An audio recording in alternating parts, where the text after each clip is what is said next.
Hi, guys. Today's Bible story is called Saul Meets Jesus. And this is written by Rebecca Glaser and illustrated by Bill Frenick and Emma Trithart. So, this is like the other one the other day when I read to you about Moses. There's several stories in here, and we will read a couple of them. So, the first one is called the Holy Spirit. The disciples were gathered in a house in Jerusalem to celebrate the festival of Pentecost. Whoosh! A loud gust of wind blew through the house. And if you remember us talking, remember the Holy Spirit came to them the first time in as wind and fire. And you're going to see fire here on the next page. Flames of fire flickered above each of the disciples' heads, but the flames didn't burn them. Filled with the Holy Spirit, the disciples began to speak in languages that they had never learned before. Each of them spoke a different language, but they could actually understand one another. Crowds of people heard the wind and gathered around the house. And you can see everybody standing around and the little flames above their head. I know they're black and white, but remember, these are the books. It says that you can actually color in some of the pages and draw different things. The people were from many places, including Rome, Egypt, and Asia. The disciples told the crowd the good news of Jesus. All the people in the crowd understood the disciples' words in their own language. Peter told them, "We are able to speak in many different languages because the Holy Spirit has made it possible."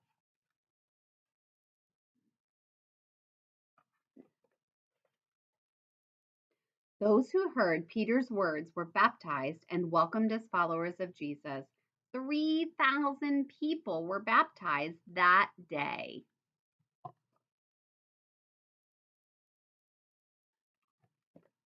All right, the next one is called Philip and the Ethiopian. God had a job for the disciple Philip. An angel told Philip to go to the road south of Jerusalem. The road was in the middle of the wilderness, but when Philip got there, he saw an official from Ethiopia in a chariot.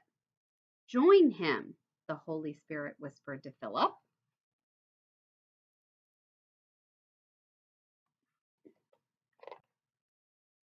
Philip approached the man. He listened as the man read aloud from the prophet Isaiah. "Do you understand what you're reading?" Philip asked. "No. Could you explain it to me?" the Ethiopian said. "I'm from Ethiopia," the man explained. "I work for the queen. I've read what the prophets wrote, but the words don't make any sense to me."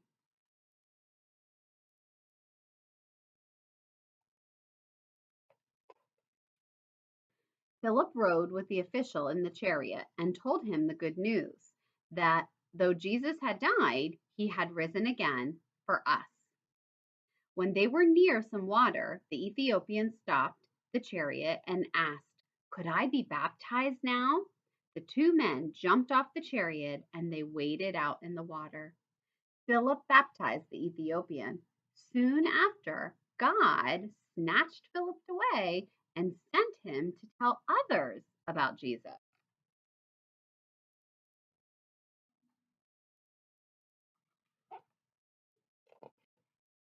The Ethiopian traveled home, rejoicing at the good news that he had heard. And of course, he told other people. Saul meets Jesus. Saul was a bully and he did not like Christians. He tried to stop anyone from sharing the story of Jesus. When Saul met followers of Jesus, he arrested them and put them in jail.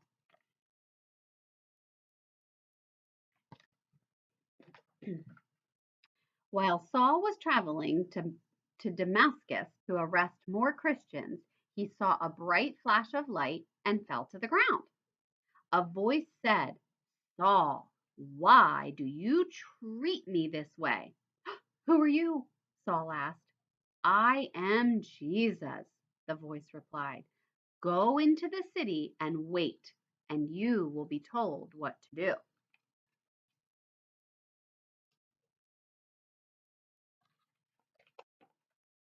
When Saul stood up, he couldn't see. With help, he arrived in Damascus where he waited for Jesus. He didn't eat, he didn't drink, he only prayed. Jesus sent his disciple Aeneas to visit Saul. Aeneas placed his hands on Saul, and Saul was filled with the Holy Spirit. Scales fell from his eyes, and he could see again.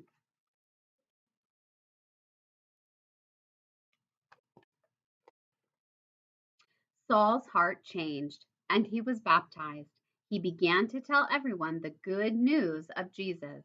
And when Saul traveled and taught about Jesus, he was now known as Paul, not Saul. One more story. Peter raises Tabitha. In the town of Joppa lived a kind woman named Tabitha. She sewed clothes and gave them to the poor. She was one of Jesus's followers. I think I forgot to show you the picture with Saul. So that's this one. And over here is Tabitha.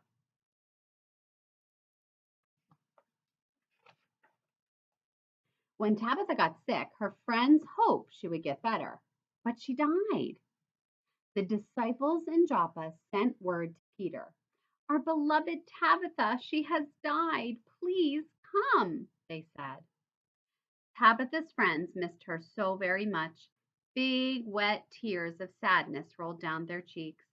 They washed and covered Tabitha's body so that she could be buried.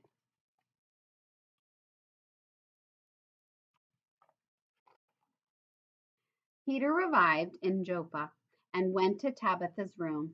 He asked everyone else to go outside. After they left, Peter prayed. Tabitha, stand up, Peter commanded. Tabitha opened her eyes and smiled. Peter helped her to her feet, and Tabitha was alive again. God had answered Peter's prayer.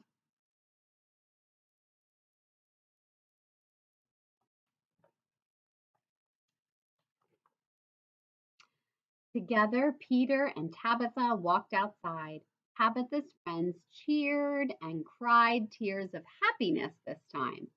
The story spread throughout the town, and many who heard it believed.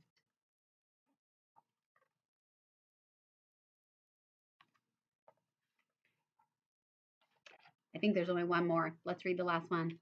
Paul and Silas. Paul and his friend Silas traveled many places to tell people about Jesus. They were happy to spread the good news, but not everyone took joy in hearing it. In a marketplace, Paul and Silas angered some of the leaders of Rome who saw Jesus as a troublemaker.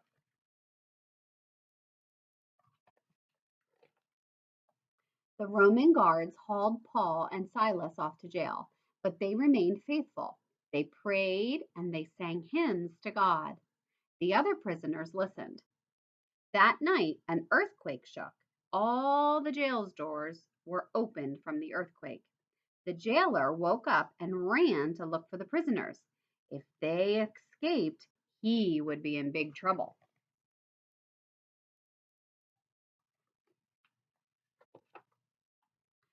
But Paul and Silas and all the other prisoners had stayed in their cells. The jailer fell to his knees in front of Paul and Silas. What must I do to be saved? He asked them. Believe in Jesus, they told him. The jailer and all of his family were baptized. That's it. Have a great day.